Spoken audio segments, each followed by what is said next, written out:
Hey everyone, welcome to the Monday Drive. We're going to do a series that we're just starting. That'll be a series highlighting our mission partners. And so we're going to get to walk through several mission partners over the next few weeks.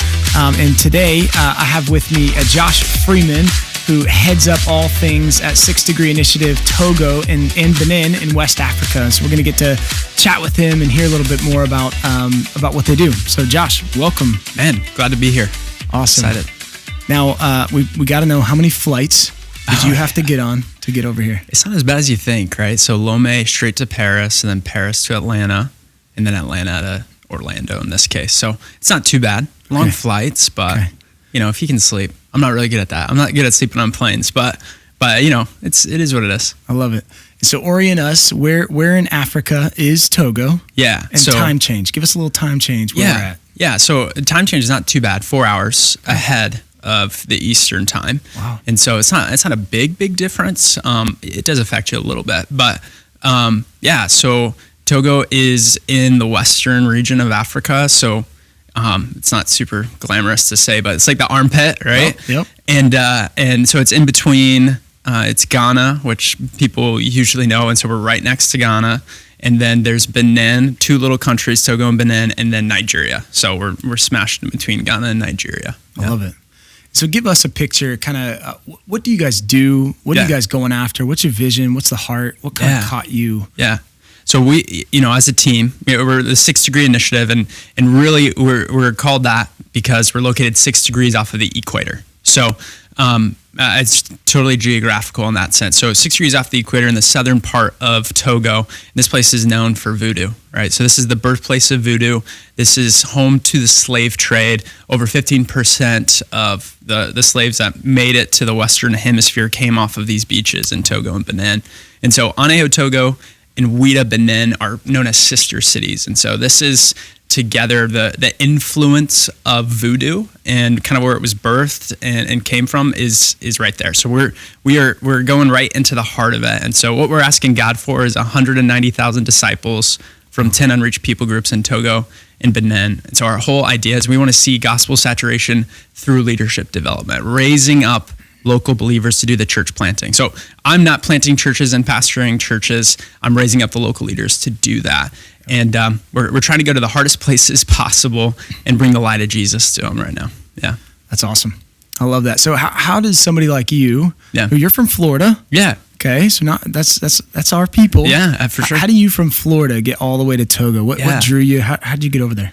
Yeah, I mean, so I grew up just north of here in Fort Myers. I was in Bradenton, Florida, so lived my whole life there. Pastor's kid, grew up in ministry, but said I would never go into ministry. But, God has different plans, obviously, and love soccer and played my whole life and went to Trinity Baptist College initially in Jacksonville, Florida, just to play soccer. And so ultimately there is where I just God put it on my heart to be a part of missions or ministry specifically, not even missions at the time, but to just get involved and to serve him. He showed me that he had gifted me specifically for things, given me a heart for it. And so that's what I did. I jumped into ministry up at the college and church life, those kind of things. I really began to have a heart for church planting. I believe God had gifted me in certain ways to be a part of that. I was just learning, trying to figure it out, and then I met J.J. Alderman, who's the founder of our initiative, and through that relationship, ultimately, I was not looking for missions. In fact, I told him, like, hey, don't try to recruit me, I know how you missionaries are, so, which I am now and doing the same thing, so, but anyways, so it just became a relationship where he helped me to think about things and to pray and to seek God, and I just got to a place where I just want to go wherever I can have the most influence possible with the gospel. And so, what we tell our interns and what I learned in that season of life is I wasn't called to Togo, the country. Like, I don't think so. But I was called to the opportunity that's there, right? It was the idea, the painting of the picture of, plant a church here in the U.S., which is great, right? We need more. But or come be a part of planting hundreds of churches in an area that has none. And that just spoke to my heart and to my gift set. And so it was the opportunity, the big goal, and it was using the gifts that I believe God had given me in leadership development and the church planting kind of concept. And so it was that. And then I'd say the third piece is ultimately the people that you get to do it with. Yeah. Go with people that you like doing life in ministry with. And so that's what I got to do, is I got to jump in a part of a team that's doing something that I believe God gifted me to do. So really it's less about the location, more about the opportunity, how God's wired me and the people that I get to do it with. I love that. What about, so I'm thinking as you're walking through that, what are some things, I hear this a lot from people in our church or even my own life when I was younger, just trying to figure out what has God like designed you to do? Yeah. How do you find out where God's up to and kind of go there? What played a key role in you navigating that and even getting to that place? Yeah. Yeah. And I think really I'm blessed and gifted in the people that I've had pour into my life. You know, when I was up in Jacksonville, so many pastors and leaders that really just spoke into my life. And so what it was, I think a lot of times, you know, even some of the young leaders that we're developing in Togo right now, this is the question that they're asking is what is calling? What am I called to do? And really, I think at times we can get paralyzed in trying to figure it all out.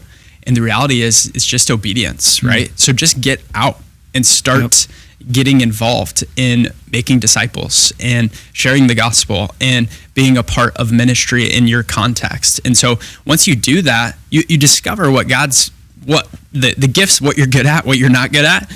And then also I believe he truly connects the desires of our heart to the things that we're drawn towards as far as our gifting goes. And so I think it's just getting out there. It's beginning to get involved, take that next step that you have available to you in your context, and soak in the word, right? You know, I've been in Proverbs recently, and the wisdom comes from the fear of the Lord, right? And so it's that idea of making God bigger in your life, and so making him everything in your life and knowing him more, and then just listening and obeying every single day. And I think through that, you just kind of walk that path. J.D. Greer says, put your yes on the table and let God put it on the map, right? So don't try and, this is the place I need to go. This is what I need to do. I think it's just get out there, be a part of it. I mean, you're never going to know what you're gifted at, what you're good at, unless you're out there. Until you try. Exactly. So I think that's a lot of times is less try to figure out what the calling is and more just align yourself with the word says, listen to God and obey him. Yeah. That's awesome. So you get over to Togo, you've been there a couple of years, right? Yeah, 3 years now. 3 years. So 3 years. I'm sure everything's gone perfectly smooth. Oh, You've never had a problem. So what are some of the challenges? I'm sure there's challenges, both geographical and specifically in Togo area, but also just being a missionary. What are some of the challenges? Yeah, no, that's great. So, I mean, me and my wife, I met Ashley. She was actually on the team before I got there. And so that was going to missions. Right. Exactly. It's true. I tell people all the time, right? Like there's not a lot of single dudes that hit the ground. If you want to find a single girl that loves Jesus, they're on the mission field right now. So get out there, single dudes, you need to. So, but no, honestly, so we got married in 2021 and, moving to a new place with a new language, everything's new, right? That's difficult, right? Like there's no fatigue. I was saying this earlier. There's no fatigue like learning a language, a new language. But it's a part of the process, right? And so there are things that are harder of life, right? Like things that are like life in America is just more convenient. Everything is so much smoother and easier. So there's some challenges there, for sure. And so just thinking about the personal life because I have the calling, I'm rooted there, that even in the difficult times, like I know I'm where I'm supposed to be, even though it is a challenge. It is hot, it's the truth. It's really hot usually, and you're sweating all the time and you just get tired, and sometimes the electricity works, sometimes it doesn't.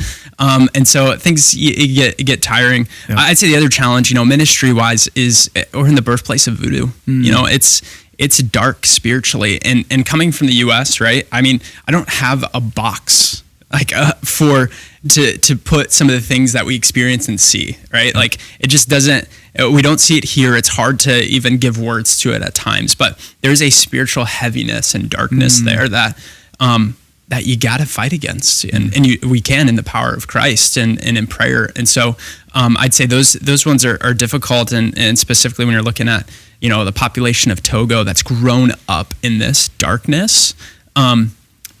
Getting them to say yes to Jesus is honestly easier than you would think, right? Like they know that what they are in is darkness. They know, and they'll tell you that. And what we're providing them is freedom from bondage and light. But what I see that's difficult for people, it's a discipleship journey, is getting them to not make Jesus just another one of their idols that they worship, but that he is all powerful. He is all they need. And so I think that is always a challenge, is making sure that Jesus becomes everything. It's not just another thing to add to the worship. Yeah. It's interesting that you talk about that being a Togo issue. Sure. But I feel like in the States too, right? Maybe there. We don't use the word idol as much, right. But it's the same thing. Is Jesus just a Sunday thing, or is he? So it's interesting how people are people, no matter where you're at, right? I love it. What about what have you seen God do? I know I've heard some stories from you guys, but what are some stories of life change? What are you guys excited about? What are you seeing God do? Oh man, so many right now. We're just blown away at what God's been doing in this place, right? It seems so hard. Satan's pushing back every day, but we're seeing God take more ground. And so, we're in a season of, right, like the ministry's been around about 13 years, and we started out planting one church. And so from 1 to number 2 took about 7 years. And from 2 to 3 took another 2-3 years. And so slow process to get where we're headed, right?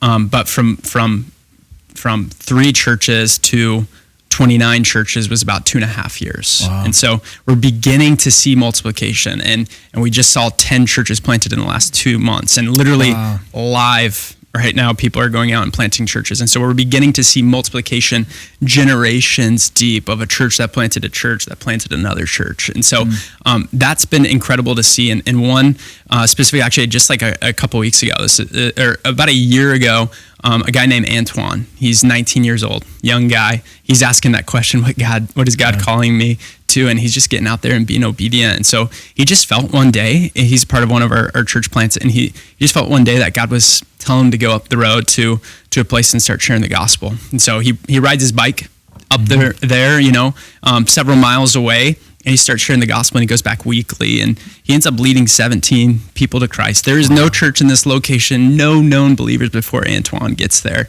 And so that has been turning into a church. And so just a week ago, they went out to that village as a church to do some evangelism and tell people about Jesus, with the hopes of the next week starting a church there. Wow. And so Antoine, he's 19, about to turn 20, about to graduate high school, and he's out there and he's planting this church. And so they just had their first service this past Sunday on Easter, and they had about 50 people there, and 30 over the last 2 weeks gave their life to Christ, and God's doing something amazing. Yeah, that's awesome. Yeah.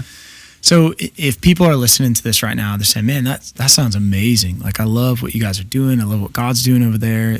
How can they get involved? How can they get engaged? Yeah. What would you tell them? Yeah. So, the quickest and easiest way, right, is to head to our website, sixthDegreeInitiative.org, right? And then I'd say sign up for a newsletter, stay connected to what God's doing that way. And then, scroll through, meet the different missionaries that are on the team. Like, I'm just one of several that are there, and the different things that we're doing there.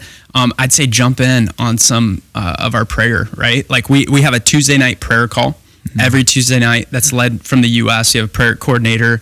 I can't tell you how much we need the prayer of people. Like, it's not a secondary thing. It is the first and primary thing. And we have an incredible prayer team that are praying for, they're jumping on a Tuesday night call at 7 p.m. Eastern time, and they're praying for about an hour of live. Like, these are the actual needs that just came in this week from the missionaries and the ministry. And then they've collected, like, and have an entire document of answered prayers. Wow. And it's crazy. Literally, we give them something to pray for, and God answers it. Just like that. So I'd say jump in on one of those. It's an incredibly powerful time, and it's something that you get to have direct impact on what God's doing around the world through your prayers here in Fort Myers. And so I'd love that. And then reach out to us as well. And I know Riverside and us, we're really connected and planning times to come, and there's going to be a time. to come and see it and feel it, and be a part of it. It's awesome. Yeah.